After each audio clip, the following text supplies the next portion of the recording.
윤정희는 수원에서 38년간 시내버스 운전대를 잡다가 막 은퇴했습니다. 새벽 4시 기상도 배차 시간에 맞춘 삶도 끝났습니다. 이제 천천히 숨 쉬며 살 차례라고 생각했습니다. 아들 민수와 며느리 다솜 손자. 소율과 함께 사는 이 집은 정희가 운전수당을 모아 산 곳이었습니다. 퇴직금 일부는 집 수리와 무릎 치료에 쓸 계획이었습니다. 그런데 어느 날부터 집안 곳곳에 낯선 빨간 불빛이 깜빡였습니다. 안전 때문에 CCTV 하나 달았어요, 어머니. 혼자 계실 때 넘어지시면 바로 알림이 와요.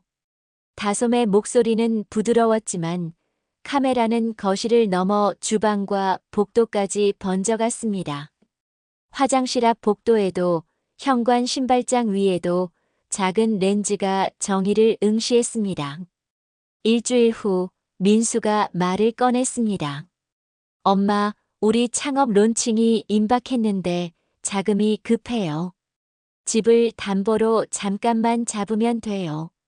한두 달이면 바로 상환할 수 있어요. 정희는 말없이 차가운 물을 들이켰습니다. 그는 평생 도로 위에서 속도를 지켜온 사람입니다. 급정거도 추월도 함부로 하지 않았습니다. 승객의 안전을 위해 브레이크 점검을 하루도 거르지 않았고 신호등 앞에서는 황색불이 켜지는 순간 멈춰 섰습니다. 그런 그가 지금 자신의 집 안에서 누군가의 제한 속도를 넘나드는 상황을 마주하고 있었습니다. 현관에 신발을 벗어두기도 어색했습니다. 거실에 앉아 TV를 보다가도 렌즈가 신경 쓰였습니다. 늦은 밤 화장실에 갈 때조차 복도에 붉은 전멸등이 따라왔습니다. 우리가 어머니를 지켜드리는 거예요. 다솜의 말이 귓가에서 맴돌았습니다. 하지만 지켜진다는 것과 감시당한다는 것 사이의 경계는 어디쯤일까요? 정희는 창문 너머 저 멀리 보이는 도로를 바라봤습니다. 그 길 위에서는 그 누구도 그의 운전을 의심하지 않았습니다. 38년 무사고 경력의 베테랑이었습니다. 하지만 이제 그는 자신의 집에서 초보 운전자 취급을 받고 있었습니다. 정희가 통장을 확인하자 자동이체 항목이 부쩍 늘어나 있었습니다. 생활비 명목으로 나가는 돈들이 하나둘 추가되었습니다. 카드가, 통신비, 심지어 온라인 쇼핑몰 결제까지 정희 명의로 처리되고 있었습니다. 가족 카드니까 편해요, 어머니. 다솜이 환하게 웃으며 말했습니다. 하지만 정희는 자신이 언제 그 카드 사용을 허락했는지 기억이 나지 않았습니다. 며칠 후에는 위치 추적 앱을 깔아달라고 했습니다. 혹시 길 잃으실까봐 걱정이에요. 요즘 어르신들 치매 초기 증상이 길 잃는 거라고 하잖아요. 배려의 언어로 포장된 요구들이 점점 늘어났습니다. 무릎 치료 예약을 잡으려 하자 민수가 말했습니다. 무릎 치료는 다음 달로 미루시면 안 될까요? 지금은 돈이 너무 급해서. 민수의 말끝은 늘 새하얗게 달아 있었습니다.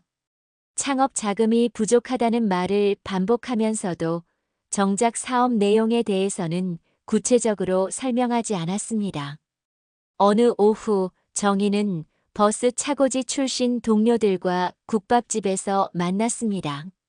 김 기사가 숟가락을 놓으며 툭 내뱉었습니다. 선배님, 담보대출에서 잠깐이라는 말이 제일 오래 갑니다. 저도 당해봤어요. 또 다른 후배 박 기사가 덧붙였습니다. CCTV는 어떠세요? 안전이 아니라 통제일 수도 있거든요. 제 처남 집도 그랬는데 나중에는 언제 나가고 언제 들어오는지까지 다 체크하더라고요. 그 말들이 정희의 머릿속에서 오래 울렸습니다. 돌아오는 길, 신호 대기에서 그는 운전자 습관대로 전방백 미러 좌측 거울을 차례로 확인하듯 자신의 지난 삶을 스캔했습니다. 남편이 세상을 떠난 뒤 밤 근무를 마다하지 않았습니다. 결빙도로도 마다하지 않았습니다.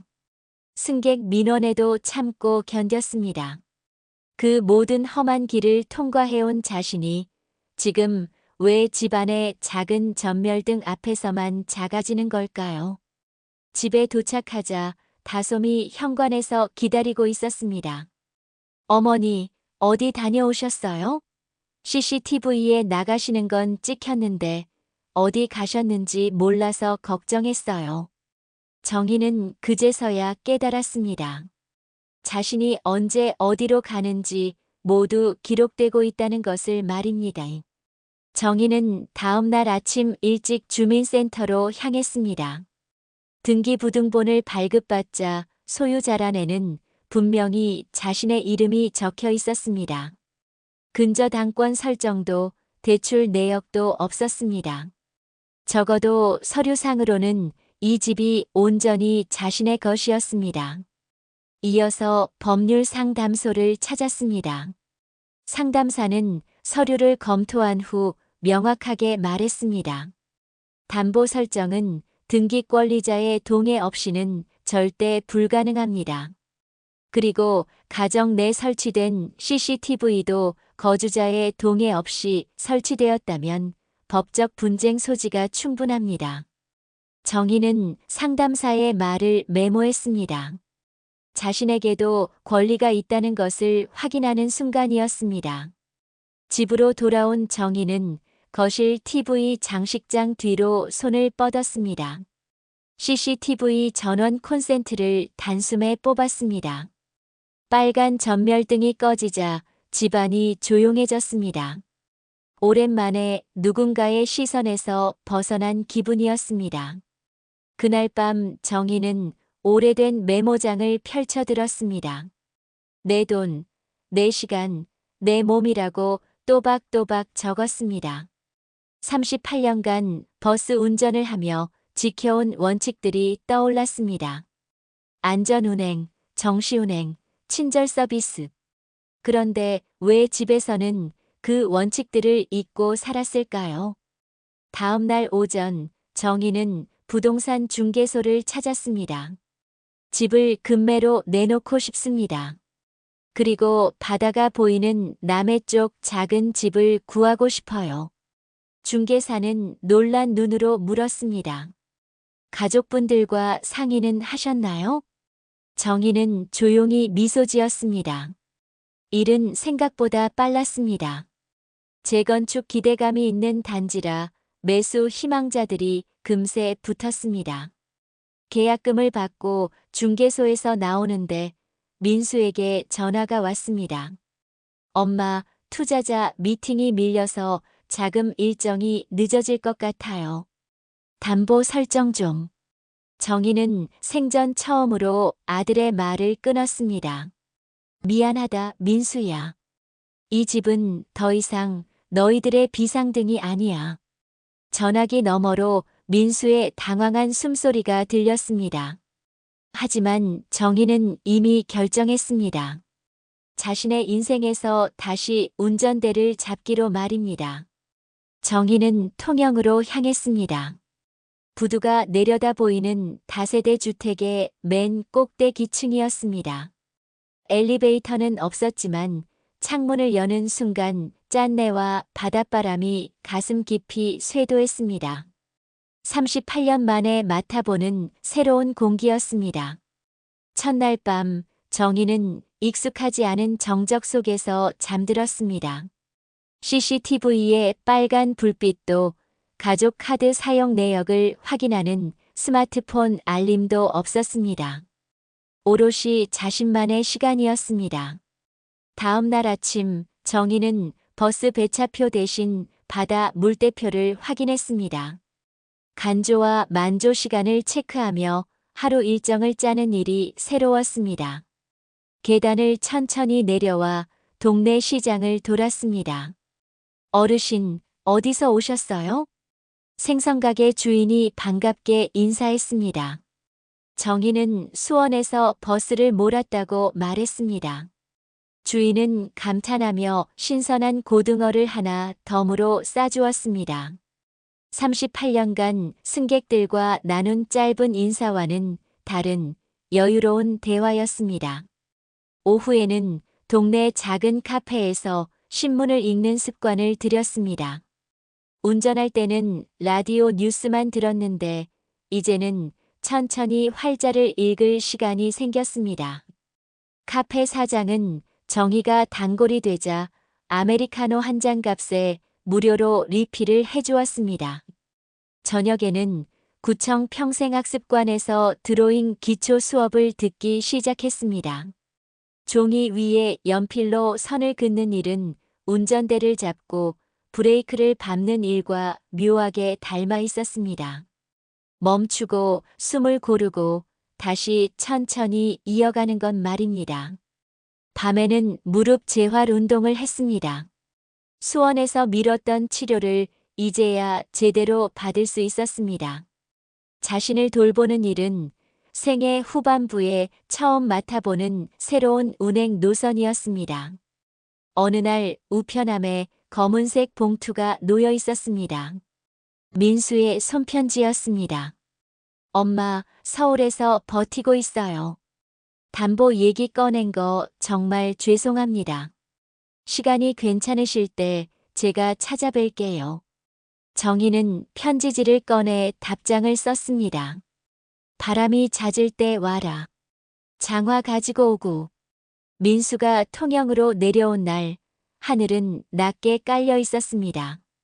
모자는 가파른 계단을 올라와 현관문 앞에서 마주 섰습니다. 민수의 얼굴에는 지친 기색이 역력했습니다. 그는 정희보다 먼저 고개를 깊숙이 숙였습니다. 엄마, 저는 엄마를 지킨다고 생각했는데 사실은 붙잡고 싶었던 거였어요. 사업 실패가 무서웠고 빚 독촉이 두려웠어요. 그래서 엄마 것을 제 것처럼 쓰려 했습니다. 정희는 차를 우리며 조용히 말했습니다. 길이 막히면 우회로를 찾으면 돼. 신호가 낯설면 멈춰서 파악하면 되고. 다만 남의 차선까지 내 차선이라고 착각하면 사고가 난다. 민수의 눈가가 촉촉해졌습니다. 그는 떨리는 목소리로 물었습니다.